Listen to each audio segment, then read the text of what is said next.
একজন ধার্মিক মহিলার লাশ হঠাৎ ভারী হয়ে গেল। কেউ তাকে তুলতে পারছিল না।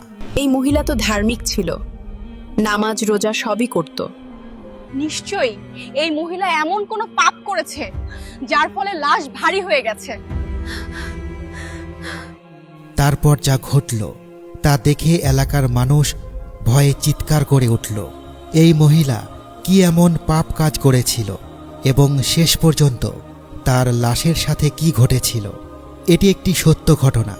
ঘটনাটি ছিল এমন: মিশরের এক ছোট্ট এলাকার একজন খুব ধার্মিক মহিলা মারা গেছেন। মানুষ তাকে চেনে। নিয়মিত নামাজ পড়তেন, রোজা রাখতেন, ভদ্রভাবে কথা বলতেন, কারো সাথে উচ্চস্বরে ঝগড়া করতেন না। দেখতে ছিলেন শীর্ণকায়, দুর্বল, একদম হালকা গড়নের মানুষ। মৃত্যুর পর নিয়ম অনুযায়ী তাকে গোসল করাতে নিয়ে যাওয়া হলো। সবাই মনে করছিল এটা একটা সাধারণ জানাজার প্রস্তুতি, কিছুক্ষণের মধ্যেই সব কাজ শেষ হয়ে যাবে। কিন্তু ঠিক তখনই ঘটে গেল এমন একটা ঘটনা যা পুরো এলাকা কাঁপিয়ে দিল। যখন মহিলারা লাশটাকে গোসলের জায়গায় তুলে নিয়ে গেল, হঠাৎ তাদের মনে হলো মৃত মহিলাটি যেন মাটি আঁকড়ে ধরে আছে, যেন সে নিজে নিজেই মাটির সাথে আটকা গেছে। মনে হলো সে যেতে চাইছে না, সরতে চাইছে না। মহিলারা এক মুহূর্তে থমকে গেল। কেউ বিশ্বাস করতে পারছে না মৃত মানুষ কিভাবে এমন করে।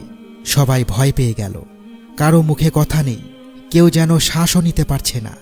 এমন সময় সেখানকার একজন মহিলা কাঁপা গলায় বলল, হে আল্লাহ, চলুন সবাই মিলে আর একবার চেষ্টা করি, এবার একসাথে তুলে দেখি। তারপর সবাই মিলে আবার চেষ্টা করল। কিন্তু আশ্চর্য ব্যাপার, মৃত মহিলা তো খুবই হালকা ছিলেন, শীর্ণকায়, তুলতে তো সহজ হওয়ার কথা। কিন্তু যেই না চেষ্টা করা হলো, 10 জন জোয়ান লোক মিলে লাশ তুলতে গেলেও তারা পারল না। একবার নয়, 2 বার নয়, বারবার চেষ্টা করেও তারা তুলতে পারছে না। মনে হলো লাশটা যেন হঠাৎ করে পাথরের মতো ভারী হয়ে গেছে।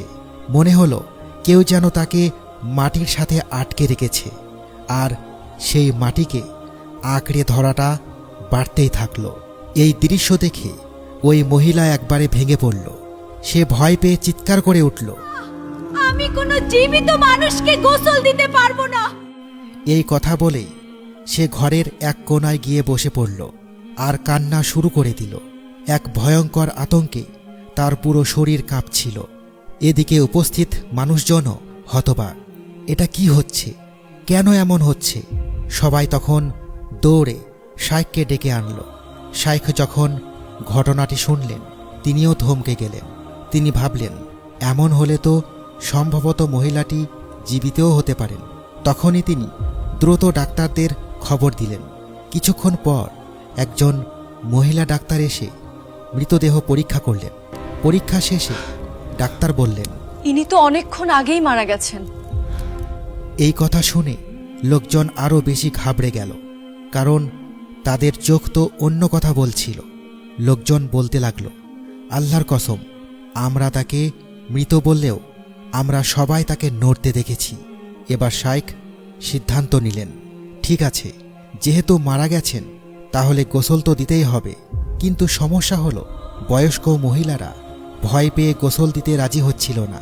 তাদের চোখে তখন শুধু সেই ভয়ঙ্কর দৃশ্য, মৃত লাশ মাটি আঁকড়ে আছে, উঠছে না। তখন শাইখ বললেন, আচ্ছা, তাহলে সবাই এক কাজ করুন, লাশটাকে এই ঘরেই গোসল দিন। আপনারা দিতে না পারলে অন্য মেয়েদের বলুন, আর আপনারা এখানেই বসে তাদের শিখিয়ে দিন।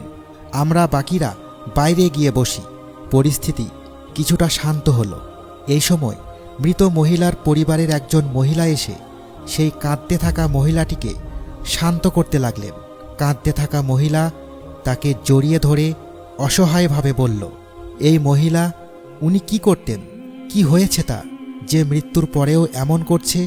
তুমি তো জানো সে তো তোমাদের পরিবারেরই একজন। পরিবারের ওই মহিলা গভীর শ্বাস নিয়ে বলল, শান্ত হন, আমি সব খুলে বলবো। আগে জানাজার ব্যবস্থা হোক। সব কাজ শেষ হলো, জানাজা শেষ হলো, দাফনও শেষ হয়ে গেল। তারপর চারিদিকে যখন একটু নীরবতা নেমে এলো, তখন পরিবার থেকে সেই মহিলা কথা বলতে শুরু করল। সে বলল, আপনারা যাকে কবর দিলেন তিনি আমার মা।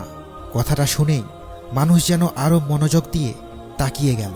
সবাই বুঝতে চাইছিল এই ঘটনার পেছনে আসলে কি রহস্য ছিল। সে বলল, আমার মা নিয়মিত নামাজ পড়তেন, রোজা রাখতেন। তিনি খুব ভদ্র একজন মহিলা ছিলেন। একটু থেমে চোখ নামিয়ে সে বলল, কিন্তু তার একটা বড় দোষ ছিল। সবাই চমকে উঠল। সে বলল, তিনি পরনিন্দা করতেন, কথা লাগাতে খুব ভালোবাসতেন। এই কথাটা যেন বাতাসে ভারী হয়ে গেল। অনেকে মাথা নিচু করে ফেলল। মেয়েটি বলতে লাগল, তিনি যদি কোনো মহিলাকে গল্প করতে দেখতেন তাহলে সেখানে গিয়ে বসতেন আর এমনভাবে খোঁচা দিতেন যাতে তারা অন্য কারো বদনাম করা শুরু করে দেয়। তারপর তিনি গিয়ে সেই বদনামের কথা আর এক মহিলার কাছে লাগিয়ে দিতেন। এইভাবে এক মহিলার কথা আর এক মহিলার কাছে লাগিয়ে ঝগড়া বাঁধিয়ে দিতেন। সে চোখ মুছতে মুছতে বলল, আর এই ঝগড়া দেখে আমার মা খুব আনন্দ পেতেন। মানুষ অবাক। এই নারীকে তারা কতই না ধার্মিক ভেবেছিল, কিন্তু ভেতরের দিকটা ছিল এমন। মেয়েটি বলল, আমরা বারবার তাকে নিষেধ করেছি, কিন্তু মা কারো কথা শুনতেন না।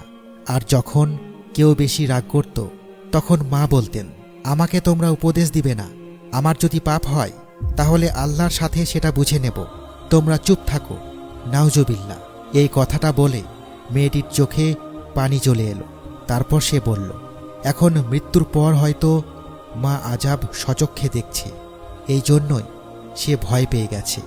মৃত্যু হয়েও সে কবরে যেতে চাইছে না, এজন্যই সে জমিনকে আঁকড়ে ধরেছিল। চারিদিকে তখন গভীর নীরবতা, কারো মুখে কোনো কথা নেই। সবাই বুঝতে পারল, মানুষ যতই ধার্মিক দেখাক, যদি জিহ্বা ঠিক না থাকে, যদি পরনিন্দা আর কথা লাগানো না থামে, তাহলে ভয়ঙ্কর পরিণতি সামনে আসতে পারে। আর সেই ভয়ঙ্কর পরিণতিরই একটা ছায়া হয়তো সবাই সেদিন নিজের চোখের সামনে দেখতে পেয়েছিল। আল্লাহ যেন আমাদের এই গুনাহ থেকে হেফাজত করেন। কমেন্টে লিখুন আমিন।